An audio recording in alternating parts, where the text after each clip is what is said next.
Hello everyone, welcome back to my channel. Today's video is going to be the overdue finale for my Makeup Rehab Series 2023. I do have my spending and empties for November and December, as well as some concluding thoughts to share with you today. I still don't know what I want to do low buy wise for 2024. I have an idea in my mind of how I want to continue a low buy, of course, and be smarter with my spending based on what I'm actually using. And I have like rules in my mind, but you guys know that sometimes my thinking is not incredibly linear, and I find it really hard to convey to you guys my idea and like how it makes sense to me. So I don't know if there will be a video series for Low Buy 2024. Let me know your thoughts down below. The closest thing that's like similar to how my brain is working is Laura from Laura Force is doing her like eyeshadow bank situation, but in my idea it's over my entire collection. It has to do with usage and pans, and I have all these arbitrary rules in my mind. I just don't know how to put that in a video series format. Anyways, enough rambling. The Makeup Rehab series for 2023 was a beauty bank style low buy. I did this for 2 years and found it to be incredibly successful for me. Before we dive into the nitty-gritty of the numbers, I do want to say I have completed my spreadsheet for my makeup inventory as of January 1st, and I can conclude that once again, this low buy was successful for me. My beauty bank started off at 20. I was okay if my collection grew by 20 items. That is a low buy for me. I purchase more than 20 products every single year, but I need to prioritize also using up products. So a purchase took away a point, an empty gave me a point, and I just kept that going throughout the year. I'm now realizing I forgot to add 2 things into my numbers, so I will try and remember that as we go through. First, I'm going to share with you gifts and PR. Then I will share with you the products I purchased, and lastly I will share with you my empties, and then we will talk about the numbers for the entire year. The first PR, oh, also this is only for makeup. I see I have skincare over there in a little pile from a Black Friday order. I'm not actually going to share that in today's video, so I don't know why I pulled it out. First PR package I wanted to share with you, I was shocked to receive. Who am I to receive PR from YSL? And no, this was not through Influencer. I don't know how this happened, but I'm incredibly grateful. They sent me the Lash Clash mascara with some hashtags I can use. So would you like for me to do a TikTok/reel trying out this incredibly expensive mascara? It just says YSL Lash Clash Mascara Volume Extreme Volume Mascara. I literally don't have words. It's in the shade black.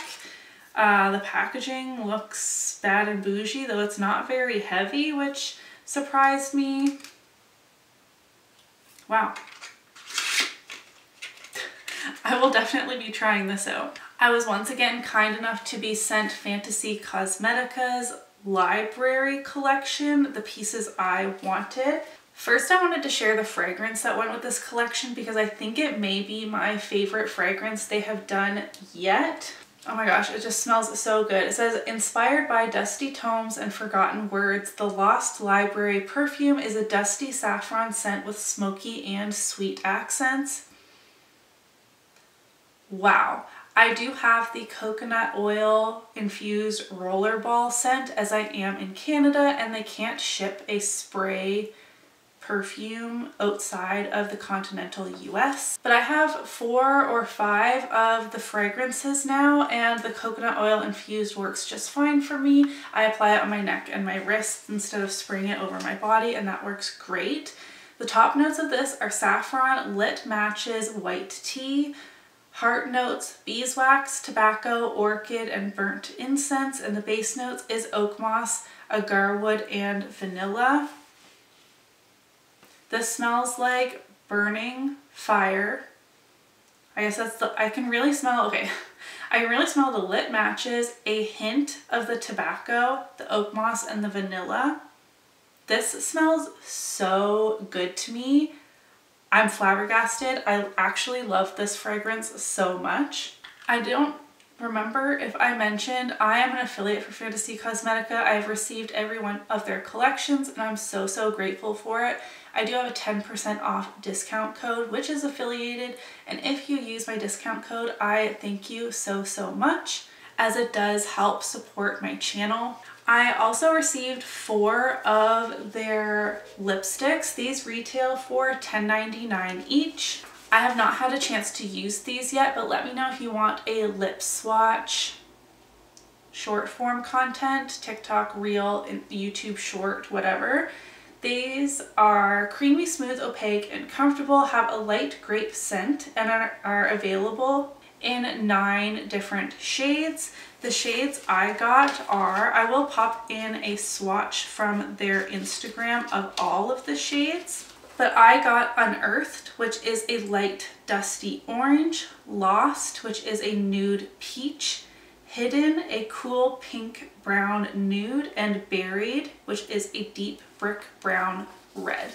I think this is the best collection they've done so far. I'm so excited. The packaging, like the box unit carton of these lipsticks, is stunning, and so is the actual bullet lipsticks. These are very lightweight, but it has the same gold foiled pattern. We have a magnetic closure, which I really enjoy, and the lipsticks just look so smooth. They have a really matte finish just in the bullet, but like I said, I have not actually used them yet. I will say there are imperfections on it, almost like as they were being assembled, and some of them feel a little bit loose in their component, but I'm really excited to test out the actual formula. And the last part of their Lost Library collection were 3 hollow chrome eyeshadows. This says the Lost Library shadows are smooth hollow chromes. They have holographic pigments that are especially eye-catching under direct sunlight, as well as either a duo or multi-chromatic shift. It comes, or you can buy this palette separately. I got all of the pieces in this beautiful magnetic palette, and look how beautiful this is on its own, and all 6 of the shades fit in here so nicely. The first 4 that I have in my magnetic palette retail for $14.99 each, and these bottom 2, which have more of that multi-chrome finish, are $18.99, and you can buy the palette itself for $8.99. I am so excited to dive into these. They look so shifty, and I have not used them on my eyes yet. Let me know if once again you want swatches or some sort of other video, even just like readjusting the palette in my hands. I can see all of these beautiful different shifts. Can I show you any of them?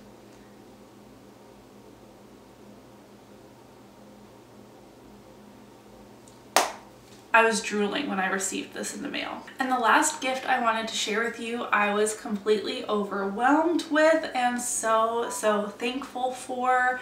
I went to the Creators and Friends event in Las Vegas at the beginning of December, and we received this Allie Glines bag, and it is filled with goodies. I could not believe it. These have been on my wish list for so long, but I could never justify it because I don't travel that often. But I tossed stuff and didn't bring it back home with me in order to fit this big guy in my suitcase, and I'm so excited to share with you what is inside. So this is what it looked like on the inside. It's so big and kind of unwieldy for me to just hold up. But the first thing on top here is from Ravie Beauty, also by Ali Glines. And then we have the 4 different makeup bags in here. I am dropping this. So first up, from Ravie Beauty, when Ali Glines launched this beauty brand, I was drooling over these effortless lipsticks, but unfortunately, I don't know if she's changed it as of now, but when she launched, it was only within the US, so I was not able to buy them, but she so kindly gifted everyone at the party all 3 shades.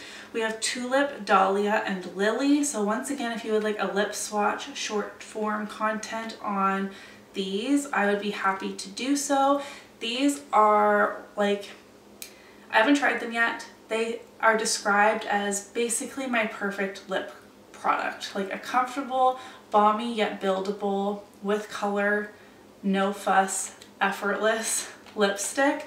I'm so excited, and this denim makeup bag she sells as well is very beautiful. In this top bag here, we have some exciting eyeshadow products. We have from Surratt a souffle eyeshadow in Gris Deux, which is a dark kind of gray shade. I'm excited to feel the texture of this product. I received 2 kind of grayish cool toned Sydney Grace singles. I really enjoy Sydney Grace, and I'm excited to have some singles in my collection. I do have 1 palette from them. And then a brand I've wanted to try for years, and they're a Canadian indie brand, so it's kind of funny that I had to go all the way to Las Vegas to finally get some of their products, because they're a little more on the pricey side, is from Cleona Cosmetics. And they sent us the stained glass single as well as a stained glass nail lacquer in the same shade, Light Fast. And this looks so iridescent and beautiful. I've wanted to try their single shadows for years, and even this nail polish bottle looks absolutely gorgeous. Lastly, in the goodie bag I received from the Creators and Friends event, I have my first Sigma Beauty brush. This is the F47 Multitasker. I also got a Sigma lip mask in the shade Hush, and an Ofra mascara. So thank you so much to Simbri, Samantha March, Ali Glines, and all of the other sponsors of the Creators and Friends event. I am so happy I was brave enough to go, and I had the best time. I miss Steph especially so much, but I'm so thankful we were able to go together. I will now be chatting about the purchases I made, and Steph and I, of course, had to go to Ulta. This was my first time at an Ulta ever, and while it's great, it's beautiful, I know their point system is amazing, it's not so dissimilar to a large beauty boutique in Shoppers Drug Mart. Those aren't as common, but if you find them, it's pretty close to an Ulta, and a lot of the brands that I'm not able to get as easily in Canada were online exclusive for Ulta. So I did make 2 purchases. I was quite well behaved. Firstly, I bought the Juvia's Place I Am Magic Natural Radiance Foundation in the shade Alexandria 650. Angelica Neatfist has talked about this a lot in the past year or so, and her and I have similar skin types, so I wanted to give this a try. And I also bought a ColourPop palette. I know I can order ColourPop, but you have to place a pretty large order in order to get free shipping internationally, and this is just, it looked even more beautiful in person. It's a very basic palette, but I've been buying a lot of color lately. This is the 1111 palette, a beautiful neutral palette. I know it looks kind of boring, but I also think that it's so beautiful at the same time, and I'm really excited to dive into here. I really like the embossing happening with the angel wings, the stars. I think I'm really going to enjoy this. And it was so fun to see ColourPop like a display, like everything on shelves, because usually I can only see it online. And lastly, I have my Sephora VIB fall sale purchase. I ordered the Laneige Midnight Minis 5-piece set, the LYS Triple Fix Full Coverage Concealer, and the Lawless Perfecting Powder. So I actually purchased, this is 5, 6, 7, 8 things plus 1 palette. I went into November 1st with 3 points in both, like in each category. So I am now at -5 makeup points and 2 palette points left. And so the question is if I finished anything, and of course I did. I finished 4 makeup products between November and December, which is not as great as I hoped to do, obviously. So I'm technically ending with -1 instead of an even 0 like I thought, because I forgot to add my Ulta purchases. But I finished off my Say Mascara Mini, my Hourglass powder, my Seraphine Botanicals lip mask, as well as my L'Oreal True Match Lumi foundation. So as I mentioned at the beginning, this low buy is technically successful when you take into consideration my entire makeup inventory. In my makeup rehab series, I was not docking points for PR and I wasn't giving myself points for any decluttering. So it's hard to gauge just by these numbers how my collection has changed as a whole, but I can assure you I am under my 20-point allotment for the year. But I was only able to empty out 19 makeup products in 2023, which was really disappointing to me, to be honest. I had 33 makeup purchases and 6 palette purchases. I cannot believe I only purchased 6 palettes in the whole year, and technically only 1. Technically the ColourPop 1111 palette I bought myself. The other 5 palettes were gifts from my husband, but they were for like specific things. I specifically asked for them and gave him the puppy dog eyes for things like our anniversary, stuff like that. So I did dock points for them because I can pretty much guarantee he wouldn't have bought them for me unless I said pretty please. So I did count those even though the money didn't technically come from my account. So with all of that, that is what, 39 new makeup products came in over the year, and I only took away 19, but that is technically within my 20 product limit. So I think that that is a success. Even though I used up less makeup than I wanted to, my collection overall did not grow in excess of the 20 products I was comfortable with it growing throughout the year. So therefore, my low buy was successful. I shared a lot of stuff with you here today in this video series. It was also the spot for me to share my empties because I haven't been doing empties videos, though I keep hoarding all of my empties. So if you want an empties marathon, let me know. I have a huge bin of empty beauty products. And it's also where I share with you my like monthly or bi-monthly haul, where I can share the things, not only the things I bought, but also the PR coming in, because I don't ever purchase enough at a time to warrant a full video. For example, like this was my Sephora VIB sale haul. A powder, a concealer, and some lip masks. So I wouldn't like film a full haul video for that, you know what I mean? So for that reason, I also kind of wanted to keep a low buy series going. I just don't know how to structure the 2024 ideas that I have in a video that will make sense for you guys for watching it. Let me know all of your thoughts down below. How did you do in your low buy last year in 2023? I would love to chat with you. If you enjoyed today's video, don't forget to give it a thumbs up so that I know, and I will see you in my next one. Bye!